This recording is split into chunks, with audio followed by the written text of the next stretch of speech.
And our tip, welcome back. Thanks for joining me for lunch today. Our tip is being an active parent. And that's an understatement when it comes to independent school education. There's so many ways to be involved.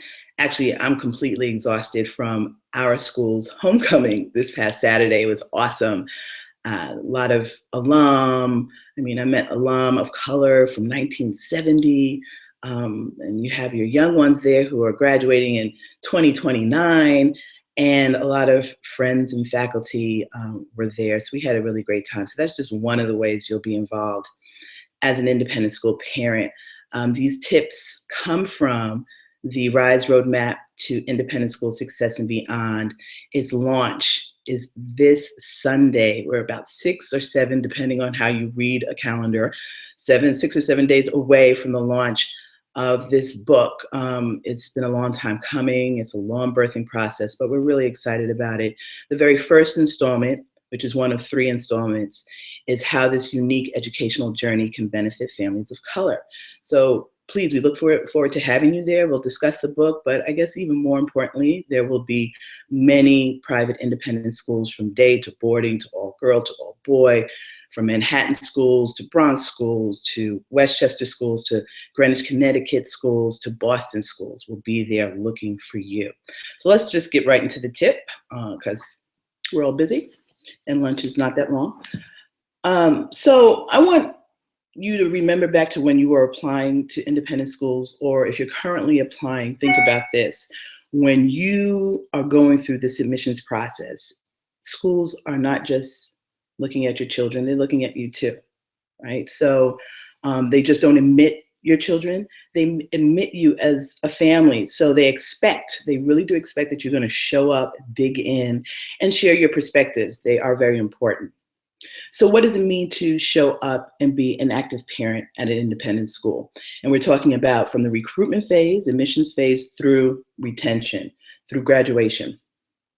So at this point in time, if you're applying, it's all about showing up on paper, doing the admissions forms, doing the financial aid forms if necessary, showing up for interviews. And I share this with a lot of folks, if you are a 2-parent household, both of you all showing up is really important. If you're a single parent household, that's cool too. You might want to lean on the support of an extended family member, whether it's grandma, auntie, cousin, really good friend. That just shows a really great front when you're going through the interview process, that your child has a really great support system. And having someone else also makes it very easy to trade off when you can't make it to an event. You have someone else who can represent for you, for your children, and for your family. Open houses, right? That's part of the admissions process, and on all of the recruitment events that you can participate in. Showing up at more than one recruitment event. There was a great recruitment event this past weekend in New York City. We have ours coming up. There are many. Show up to as many as you can, particularly if there is a school that you're really interested in, or schools. Getting to know you just makes that interview process, when it does roll around, that much easier, because they're going to know you, they're going to know your face, and it just makes for a more intimate connection. So show up to the open houses, as many recruitment events as you can. And also tag along at the homecoming events. I just shared that mine went on this past weekend. I think it's a really great way to see your school, to get to meet current families, and just feel the vibe and the culture of the school. So show up to homecomings. They're a great opportunity as well. So now once you're enrolled, and I pray that all of you who are applying have that option in school choice, that you are choosing from schools that you're really interested in. So let's just say you're enrolled, right? Once you are enrolled, the beginning of the year starts out with a bang. I mean, there's so many things for you to show up to. New parent events, and they can also be diversity events as well that are welcoming diverse families.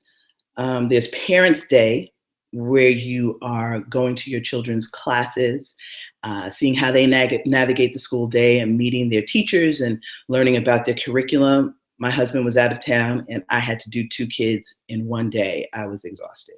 But I was also inspired and energized by the teachers and the curriculum as well. Cocktail parties, they're a good one. Schools sometimes have the cocktail parties at the beginning of the school year for your grade on campus. Sometimes it's at folks' homes, but a lot of schools are now creating a lot of equity around that. So the cocktail parties will be in one spot, which is the school campus where everybody feels comfortable and welcome. What else? There's all sorts of events. Okay, so you have the cocktail parties, you have benefits. Some schools still do benefits. So you got to show up to those, hopefully. Parent development. There are a lot of workshops that schools will do with different thought leaders who have written books or have different research on education and parenting. So you might want to show up to those as well. Your PA events, your parent association events, and your diversity or affinity events. They're part of the PA for many schools. Let's talk about the timing of it all. Some of these things are in the evening. Some of these events are then, but some are in the morning. And it's really not always conducive to parents who work outside of the household. However, I really encourage you to pick and choose, be very strategic about where and when you can show up, and make it happen. It's really important that schools do see, and your peers, your parent peers see that you are involved, and your voice is so important. Diverse voices, the perspectives of diverse families is extremely important in helping our schools grow, become the spaces where our students are going to learn how to really lead in environments where people are different, come from different cultures, have different thinkings or different approaches to things. So sharing your voice now helps your school be that much better in providing that type of an opportunity for your child. So again, be realistic about showing up. It's expected that your presence and again, your perspectives are shared. Another way of showing up is through the annual fund. So like you're paying tuition, you really want me to give you more money? Actually, they do. But the thing is it's really about 100% participation. Development at schools, fundraisers at schools really do go a long way in creating environments that are more diverse, creating a more diverse student body. So it's important. Give what you can, but give. There's nothing too small. If it's $25, it's $25. If you can afford $25,000, they'll take that too. Okay, so we talked about the annual fund. And just showing up really does, again, it not only supports the school, but it supports us as parents. It supports our children. I cannot tell you the conversations, the many conversations that I've had with families who struggle, in their busy schedules and their busy lives to show up, particularly for students of color. We have to walk before our children. They have to know we're there, and seeing us on campus from time to time, knowing that we're running to an event where our kids' peers, parents will be, helps to create more confidence in the environment that they're in. They're working really hard to meet the rigor, and us providing that social and emotional support for them to say, I'm there with you, even though I'm not there with you 8 hours a day, goes a long way. So please do show up. And I don't want folks to underestimate the power of written communication. So you've done all you can't quite make it to an event, or even maybe perhaps a parent-teacher event, although you don't want to miss that, but say you can't. Email. You'll get a response back quickly from your educators, from your administrators. So don't underestimate the power of the written communication. Pick up the phone. Again, schools are expecting you to have your voice and to show up.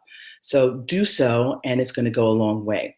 So please also show up on Sunday, October 4th. This has, again, been a really great journey. There have been so many supportive people in the process of writing this electronic guidebook. So I would love for you to be there to support, and also just be strategic in your admissions process. Meet as many schools as you can, develop some relationships. We'll also have some workshops towards the end of the day on October 4th around admissions, as well as the lifestyle of an independent school education for families of color. So we look forward to seeing you. Again, Sunday, October 4th at 2 p.m. Check on the website for the list of schools and the link to RSVP. Tomorrow, lunch is going to be a little different. We're actually having a tweet chat with Andre Robert Lee. He's the director of the Prep School Negro, an amazing documentary about his journey going through independent school. As well, he's the producer of I'm Not a Racist, Am I?